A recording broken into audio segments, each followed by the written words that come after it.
So I'll just make a few comments.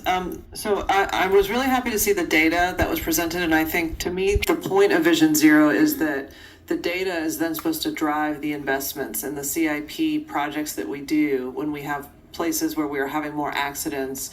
Staff needs to propose to council that we fund those projects because they're particularly unsafe.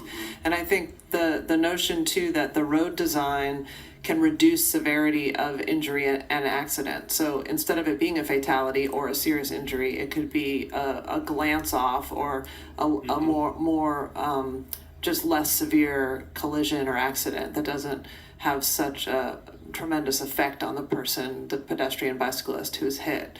So continuing to focus on that, and it struck me that you chose a photo of a bike lane that was just paint instead of putting an example of a barrier protected bike lane where we do have bollards that are protecting people. And I think about the ones that are more major ones, but then even minor places we have, like for example, right near Oakcrest School where it merges on right next to Encinitas Boulevard near the fire station. There's like a big swing out that can happen there with cars as they're coming onto Bloor from Encinitas Boulevard, and our traffic staff put bollards there to protect. I think someone was hit right there.